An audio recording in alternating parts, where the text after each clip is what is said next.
Hi, everybody. Today we're talking about just a few cases.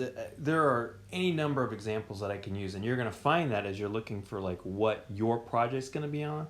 But there are thousands of these things that maybe we think should be different out there in the world. I'm just picking a few of them, just to kind of look at this, just to give us some examples. You won't need to know any of these. Like for example, the first thing we're going to talk about is Nepalese refugees in Nepal. These are people who lived in Bhutan. I'm never going to ask you a question about this. This is just a way to start thinking about how global governance, like what's the issues, how does it work, what are the questions we should be asking. So we're just going to walk through three examples. Let's start with the first example of Nepalese refugees in Nepal. It's I don't want to get too in depth on this because obviously the number of us that have studied Bhutan and Nepal, probably not that many, which is one of the reasons I picked this rather than just something we all know something about. Here's a situation that you may not know anything about.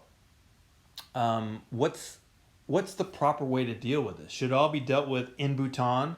What happens in Bhutan stays in Bhutan, sort of the Las Vegas rule. So let's just talk about this. I'm setting you up for the video that's coming up, which will explain this a little bit more, but just to give you a little heads up on what's happening. The group of people we're going to talk about are the Lhotshampas. Lhotshampas are people who are of Nepal ethnicity who live in Bhutan. Now, some of them have been in there since the 1800s, so they've been there for a long time.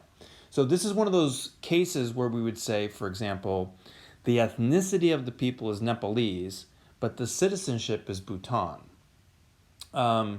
So there are these people that live in Bhutan. They're Nepalese ethnicity or race, but their citizenship, they've never lived in Nepal. They've always lived in Bhutan. Their parents and their parents' parents have lived in Bhutan.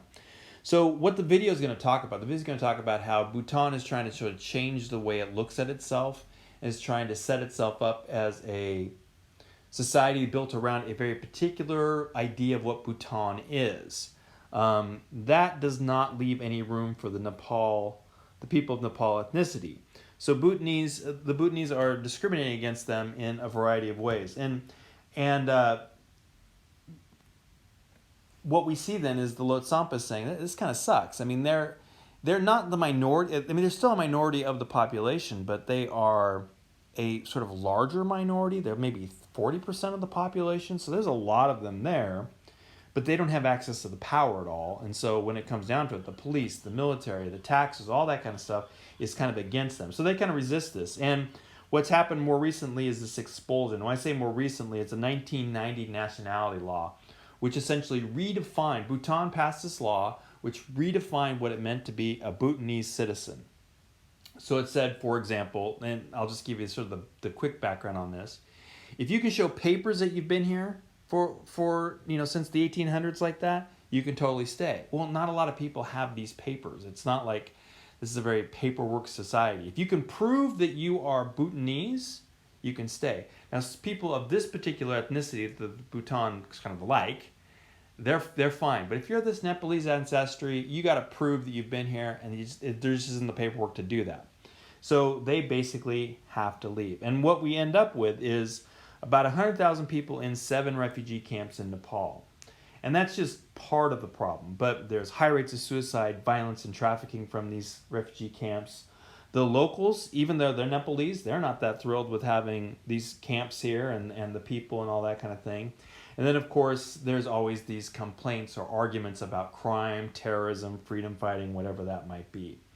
In fact, it was kind of so unstable that the U.S. even stepped in 2008 and offered to resettle a bunch of Lhotshampas into the U.S., which doesn't really solve the problem. It just sort of moves everything out. Now, did this group of people want to move to the U.S.?